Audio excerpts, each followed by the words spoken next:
तो प्यारे बच्चों, आप कैसे हो? कैसे हो? आज मैं बताने वाला हूँ, आपको शुरुआत कर रहा हूँ क्लास 9th का चैप्टर, जिसका नाम है गणित, जो प्रश्नावली 1.1 से आज शुरुआत करेंगे। सवाल है कि क्या शून्य एक परिमेय संख्या है? क्या इसे आप P/Q के रूप में लिख सकते हैं, जहाँ P और Q पूर्णांक है और Q बराबर नहीं है 0 के। तो आज का ये सवाल शुरुआत करते हैं, तो कैसे बनेगा। तो प्यारे बच्चों, शुरुआत करते हैं कि आज का ये मैथ का। तो सवाल तो आपको हमने पढ़ के सुना दिया है।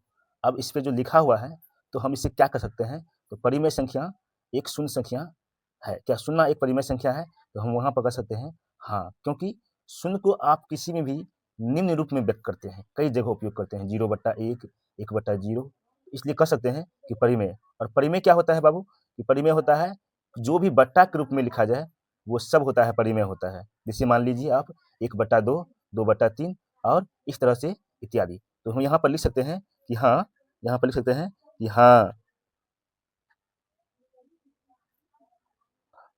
हाँ, शून्य शून्य एक परिमेय परिमेय संख्या है।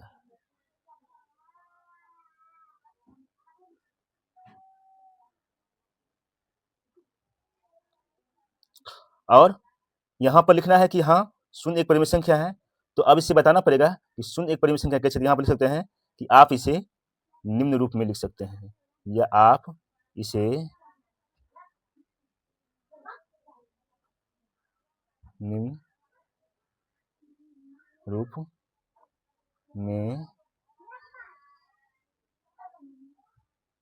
लिख सकते हैं।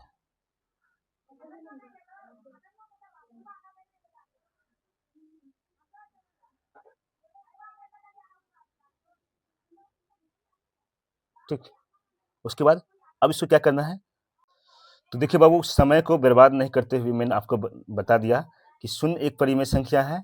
तो परिमेय संख्या है, तो इसलिए उसका जो है डिफिनेशन, उसका जो है विस्तार जो रूप जो होता है, वो आपको हम बता दिए हैं कि आप इसे निम्न रूप में जो है लिख सकते हैं। और उसके बाद देखिए 0/1, 0/-1, 0/2 और 0/2 आदि जो है, इस तरह से कई सारे हो सकते हैं। तो जिसमें माने अतः जो है P बराबर क्या हो जाएगा, तो O बराबर O और 2 इज नॉट इक्वल टू, एक तरह से ये जो है आपका ये 0 एक अपरिमेय संख्या होता है। तो आप इसको इस तरह से लिख सकते हैं। अब चलते हैं सवाल नंबर 2। अब देखिए बाबू, सवाल नंबर आता है 2। 2 में लिखा हुआ है कि 3 और 4 के बीच 6 परिमेय संख्या ज्ञात करने के लिए। तो अब देखिए कैसे बनेगा, क्योंकि 3 और 4 के बीच में 6 परिमेय संख्या निकालने के लिए पहले करना क्या होगा। यहाँ पर पहले सवाल कुछ लिखा जाए। यहाँ पे हम सवाल लिखेंगे। तो देखो बाबू, लिखा 6 परिमेय संख्या ज्ञात करने के लिए हर में क्या करना है, 6 और 1 को, यानी कि 6 में 1 को जोड़ना, क्योंकि 6 तो आपको दिया हुआ है, लिखा है कि 6 परिमेय संख्या ज्ञात करने के लिए बोला है। तो 6 परिमेय संख्या अगर ज्ञात करेंगे, तो इसको क्या करना पड़ेगा कि आपको उस 6 में 1 को जोड़ना पड़ेगा। यानी कि जब आप 1 को जोड़ देंगे, तो क्या हो जाएगा 7, यानी कि आपका वो हर हो जाएगा 7 हो जाएगा। ऐसा नहीं है कि 6 यहाँ पर दिया है, अगर यहाँ पर कुछ अगर और होता तब क्या करते? मान लीजिए 5 होता तो क्या करते? वही करते, फिर यहाँ लिखते 5 परिमेय संख्या ज्ञात करने के लिए हर में 5 + 1 = 6 होना चाहिए। यानी कि जितना परिमेय संख्या दिया रहेगा, उसमें क्या करना है आपको, हर के लिए जो है 1 जोड़ देना है, वो आपका हर हो गया। अब अगला कॉन्सेप्ट समझते हैं। अब देखिए बाबू, आपका हर भी निकल चुका है। तो इस 3 को जो है जब हम हर यहाँ निकाल लीजिए, ये 3 मेरा क्या हो गया है? ये 3 मेरा क्या हो गया? अंश हो गया ना? तो यहाँ पर क्या लिखेंगे? यहाँ पर जो लिखे, यहाँ 3 बट्टा क्या हो जाएगा? 3/7 हो जाएगा। अब 3/7 अगर लिखा हुआ है, तो आपको क्या करना है? हर में 7 है, तो अंश में क्या आ जाएगा? 7 आ जाएगा ये, ठीक? 7 आ जाएगा। इसको आप क्या कर सकते हैं? जैसे मान लीजिए इसको अगर हम, आपको ये 3 पुराना है, क्योंकि यहाँ से हम क्या लिए हैं? सिर्फ 3 लिए हैं, और यहाँ पर 3 और 4 दिया हुआ है। हमको अगर 3 पुराना होता तब क्या करेंगे? इस 7 को अगर हम काट देते हैं, तो कितना हो जाएगा? 3 हो जाएगा। लेकिन काटना नहीं है, वो आपको हम बताने के लिए बताया है कि आपको 3 प्रूफ करना है, तब कैसे प्रूफ करेंगे। तो ये काट के 3 प्रूफ कर सकते हैं। अब जो है इसको करना क्या है? आपको गुणा करना है। 3 गुने 7 कितना हो जाएगा 21, और ये हो जाएगा आपका 7। ठीक इसी प्रकार से लेना आपको 4/7 और यहाँ पर गुना हो जाएगा 7। जो हर में जो दिया गया है वो अंश में भी आएगा, यानी कि दोनों की तरफ गुना होगा, क्यों यहाँ पर कोई संख्या है नहीं, इसीलिए आप 7 अकेला रहेगा। मान लीजिए यहाँ पर 1 हम दे देते तो 1 गुना 7 होता तो 7 आता, इसीलिए वहाँ पर नहीं दिया गया। अब 28 बटा कितना हो गया है 7। अब जो है 28 और 21 और 28 के बीच में कितना परिमेय हमको पुराना है, कितना मांगा गया है, 6 परिमेय मांगा गया है। तो क्या करना है, 6 परिमेय आपको बताना है, दर्शाना है। तो बाबू अब देखिए यहाँ से सवाल जो आपका है बिल्कुल क्लियर हो चुका है। अब हमें 21 ये है, 21 और 28 के बीच में जो है कितना परिमेय संख्या करना है, तो 6 परिमेय संख्या, परिमेय यानी कि बट्टा और 6 यानी कि 6 तक जाना है हमको। 21 के बाद कितना होता है, तो 22, 22 के बाद 23, 23 के बाद 24, 24 के बाद 25, 25 के बाद 26 और 27, यानी कि 21 और 28 के बीच में कितना हो गया है, 6 आपका जो है परिमेय संख्या पूरा हो गया है। तो अब यहाँ पर हम लिख सकते हैं अतः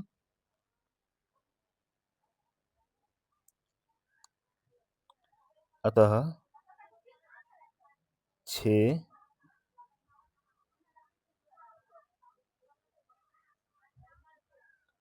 परिमेय संख्या। ठीक, तो कितना हो जाएगा आपका 21 के बाद जोड़ना है, 21 बट्टा के बाद 22/7।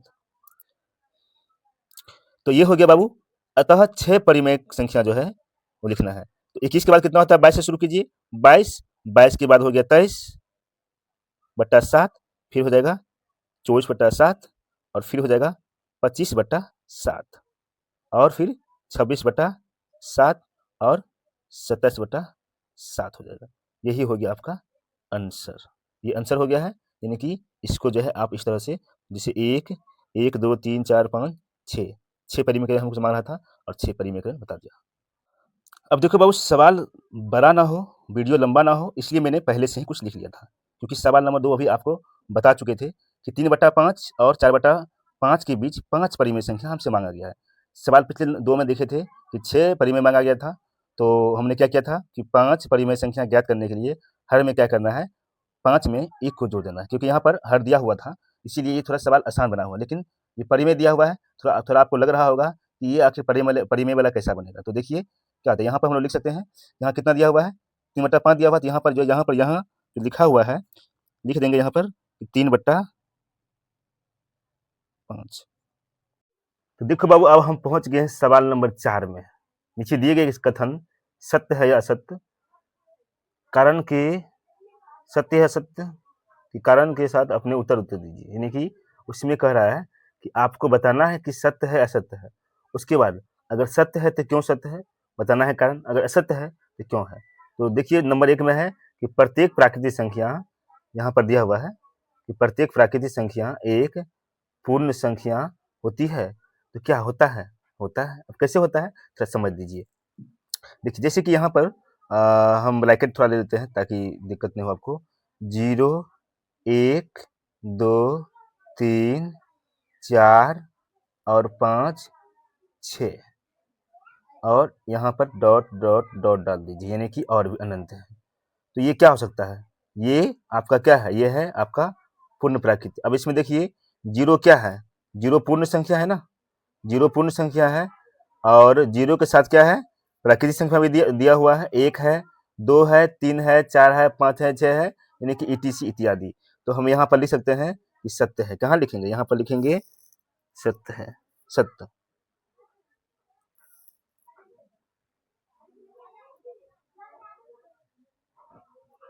सत्य।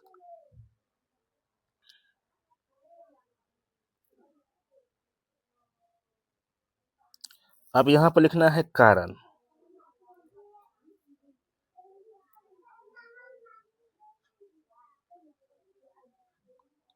कारण लिखना है कि सभी पूर्ण संख्या के साथ क्या है, सभी प्राकृतिक संख्या के साथ। देखिए वीडियो को शॉर्ट करने के लिए हमने जो यहाँ पर लिख दिए हैं, इसका कारण जो है क्योंकि पूर्ण संख्या में सभी प्राकृतिक संख्या शामिल है। अब देखिए पूर्ण संख्या 0 था ना, 0, और इसमें सब 1, 2 सब क्या है, शामिल है ना। वही तो लिखे हैं कि पूर्ण संख्या में सभी प्राकृतिक संख्या शामिल है। अब आता है दू का कि प्रत्येक पूर्णांक एक पूर्णांक संख्या होती है। क्या प्रत्येक पूर्णांक संख्या पूर्ण संख्या होती है?